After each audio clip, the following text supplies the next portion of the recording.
Wis. Assalamualaikum warahmatullahi wabarakatuh. Perkenalkan kami dari kelompok 9 mau mempresentasikan laporan ujian akhir semester data mining kelas C.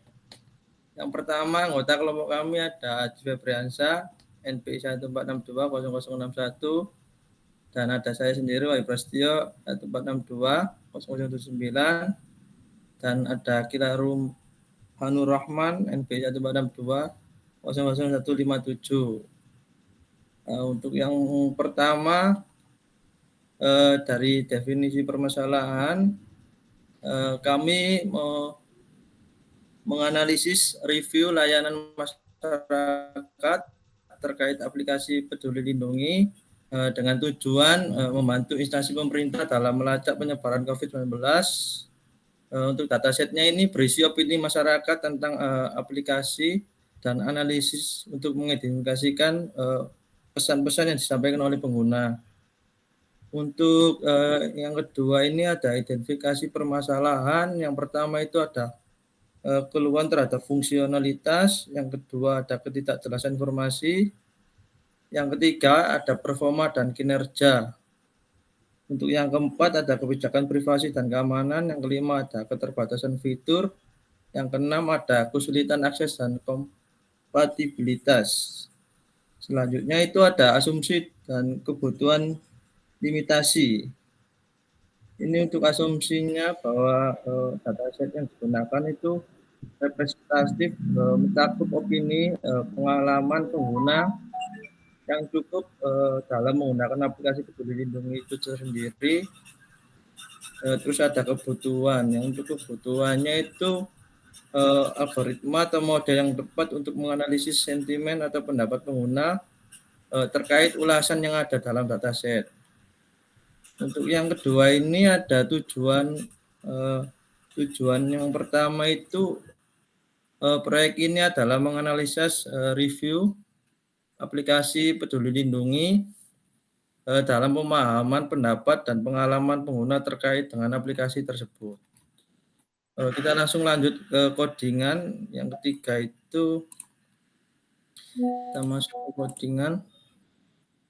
Nah, untuk codingannya ini yang pertama itu kita mengimport string, kita pakai import pandas juga dan NumPy. Dan untuk yang kedua ini kita pakai datasetnya itu yang import file ini yang kita upload.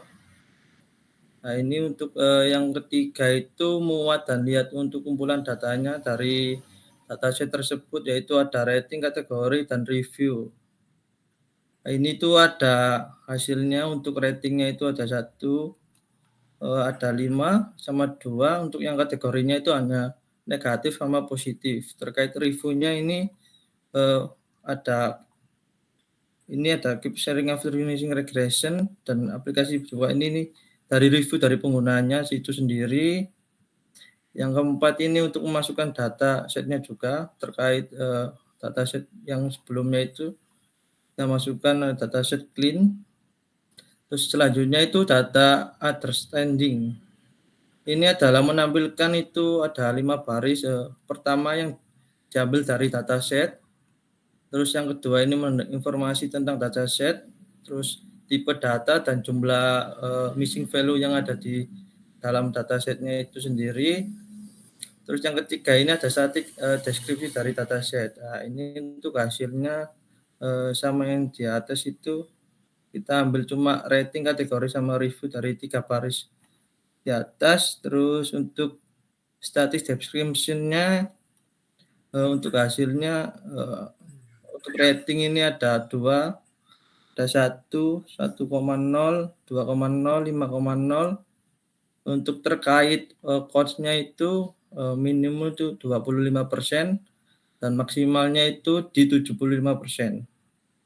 Nah, ini untuk data visualization-nya itu kita import pandas dan Matplotlib dan Seaborn. Ini untuk diagram.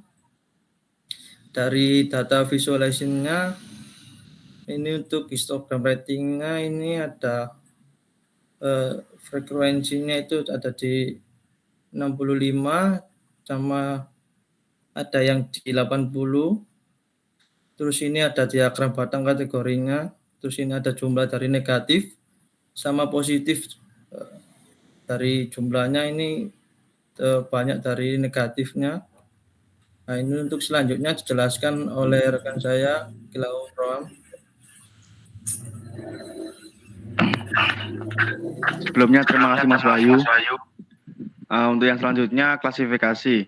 Di dalam klasifikasi seperti contoh di atas, kita pertama-tama import pandas SPD, lalu masukkan library yang dibutuhkan from sklearn.model_selection, lalu sklearn.feature_extraction.text, dan seterusnya.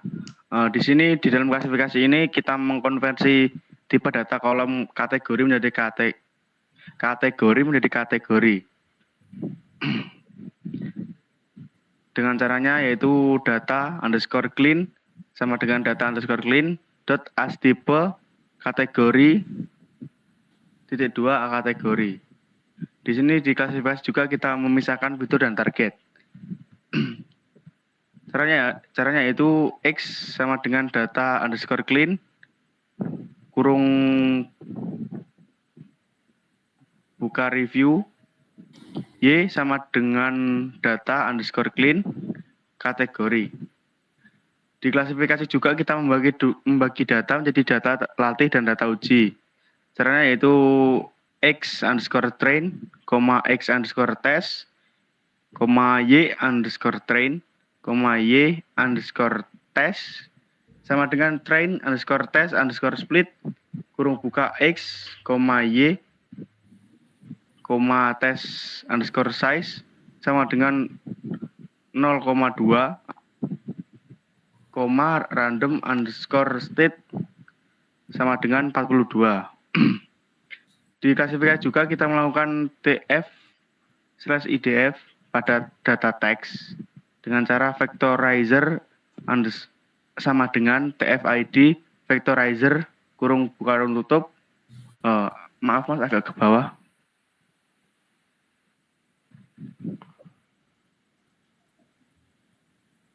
X_train_tf idf sama dengan vectorizer.fit_transform kurung buka X_train kurung tutup, dan seterusnya. Di sini juga kita membuat objek klasifikasi random forest, yaitu CLF sama dengan random forest classifier kurung buka kurung tutup. Melatih model dengan data latih. Caranya yaitu clf.fit x kurung buka x_train_tfidf, y_train kurung tutup. Selanjutnya adalah melakukan prediksi pada data uji, yaitu y_pred sama dengan clf.predict kurung buka x_test_tfidf kurung tutup. Yang terakhir kita menampilkan laporan klasifikasi dengan cara print classification_report kurung buka y_test, y_pred kurung tutup. Di bawah ini merupakan hasil print dari klasifikasi, laporan dari klasifikasi. Ke bawah Mas. Yang selanjutnya adalah train and validasi loss. Untuk caranya sama dengan yang di atas, kita import panda dan lain-lain dan mengimport library yang dibutuhkan. Caranya di sini kita menggunakan cross validation untuk menghitung train loss dan validation loss, yaitu dengan cara train_loss sama dengan seperti ini caranya. Untuk mengubah jumlah volt sesuai kebutuhan Anda. For volt in range kurung buka 5 kurung tutup. Seperti ini adalah menggunakan cross validation untuk menghitung data loss dan validation loss. Untuk plot train loss dan validation loss agak ke bawah, Mas.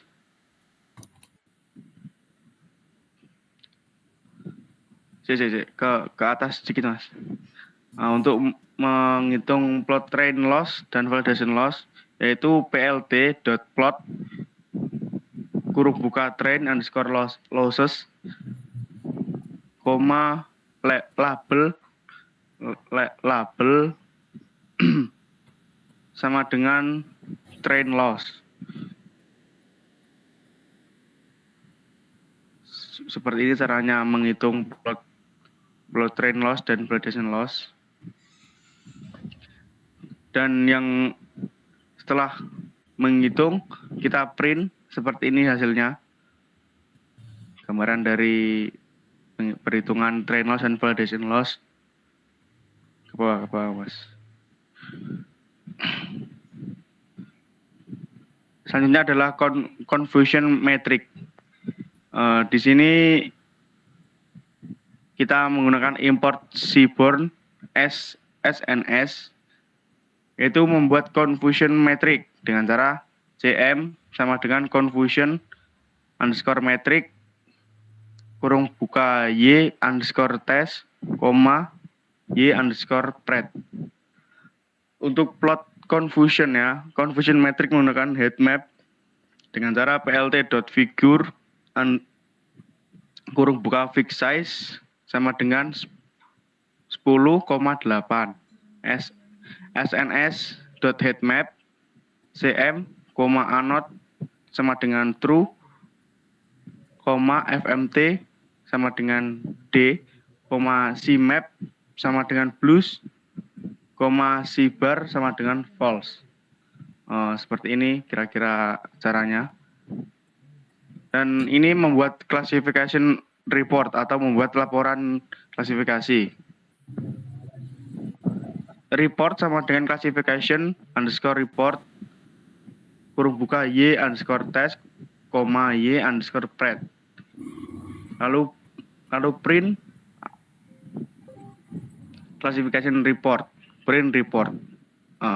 Kira-kira ini hasil dari confusion report yang kita print tadi, yang kita buat tadi. Bawah, Mas, bawah. Nah, untuk classification reportnya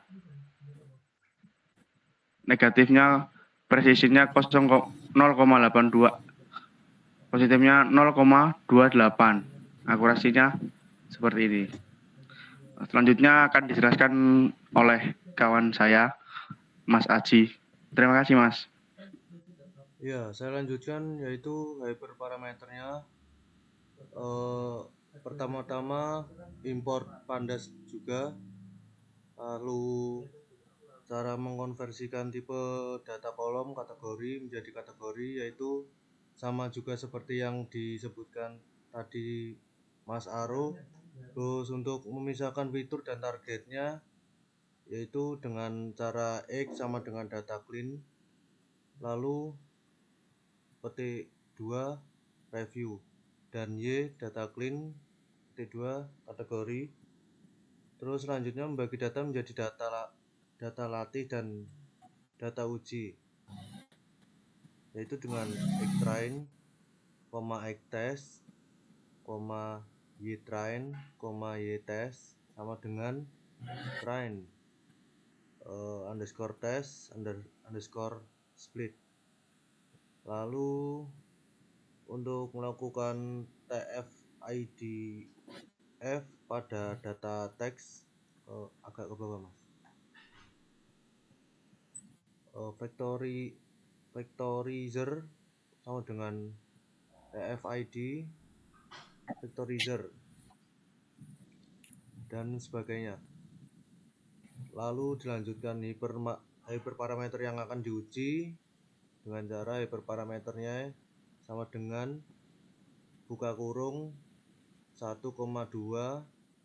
3,4 tutup kurung. Terus untuk melatih mengevaluasi model dengan masing-masing hyperparameternya, yaitu for parameter in hyperparameter, lalu kita mengetik print f, terus di petik 2 hyperparameter titik 2, terus untuk membuat objek klasifikasi random forest dengan hyperparameternya dengan cara clf sama dengan random forest classifier. Terus untuk melatih model dengan data latih yaitu dengan clf dot fit buka kurung x train terus underscore t fit f y underscore train lalu tutup kurung. Dan untuk melakukan prediksi pada data ujinya dengan ypredict sama dengan clf dot predict buka kurung x underscore test underscore tfidf, terus menampilkan laporan klasifikasinya classification report. Terus ke bawah mas,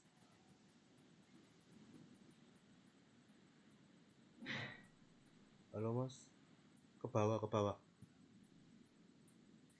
Nah jadi untuk hasilnya itu seperti tadi.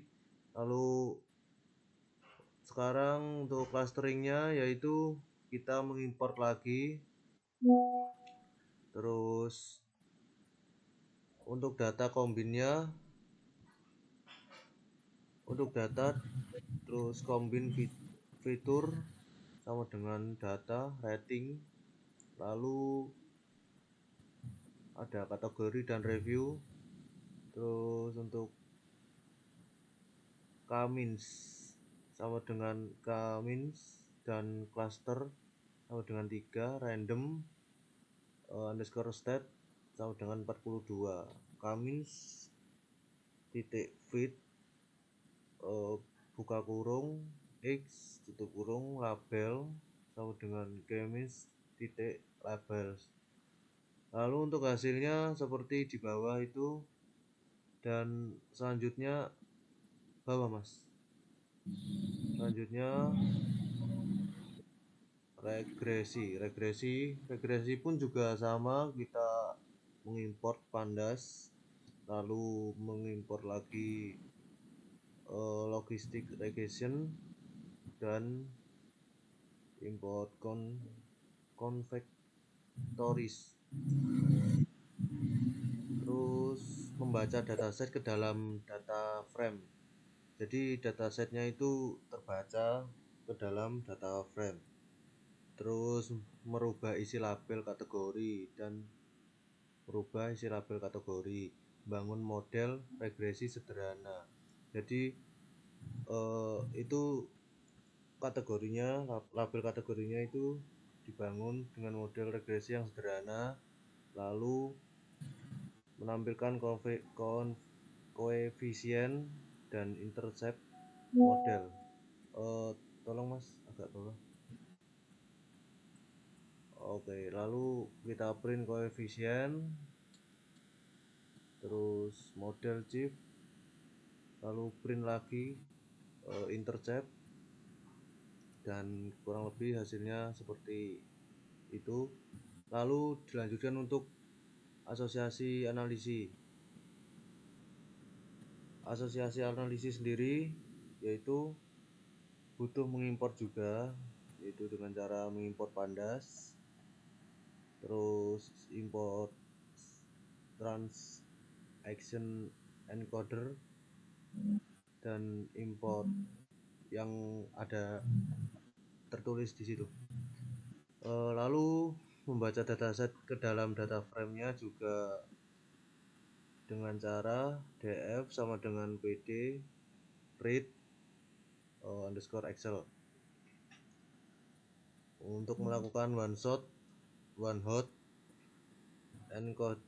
encoding pada dataset, melakukan pre-processing pada dataset, dan membangun transaction encoder. T sama dengan transaction encoder, terus T ARI sama dengan T bit transform buka kurung transaction terus tutup kurung, dan lanjut lagi menerapkan algoritma a priori, frekuensi item set sama dengan a priori. Terus untuk menerapkan aturan asosiasinya, rules sama dengan asosiasi rules, lalu buka kurung frekuensi item set, metrik sama dengan (2) leaf, terus koma lagi, min result sama dengan 1, tutup kurung. Dan lanjut untuk hasilnya, hasil kolomnya itu kurang lebih seperti yang ada di gambar. Lalu di bawah Mas, untuk anomali sendiri, yaitu kita perlu mengimport pandas dan mengimport numpy, membaca dataset ke dalam data frame, dan menghitung z-score untuk setiap atribut menarik dengan cara numeric calls sama dengan rating. Lalu untuk menentukan batasan result, untuk mendefinisikan anomali sendiri, yaitu threshold sama dengan 3. Terus mendeteksi anomali berdasarkan Z skor yang lebih threshold, anomali DF sama dengan DF plus DF kembali, dan Z underscore score. Terus untuk menampilkan data dengan anomalinya sendiri, yaitu kita print anomali underscore DF, dan hasilnya seperti di bawah itu, kolom yang terdiri dari rating, kategori, review, and z-score. Baik, kurang lebihnya untuk penjelasan kode kelompok kami seperti yang sudah kita presentasikan. Monggo ditutup Mas Wahyu atau Mas Aru. Oke Mas, makasih Mas. Untuk ini udah selesai. Bila ada salah kata, mohon maaf. Sekian dari kami. Assalamualaikum warahmatullahi wabarakatuh. Waalaikumsalam warahmatullahi wabarakatuh. Terima kasih Mas.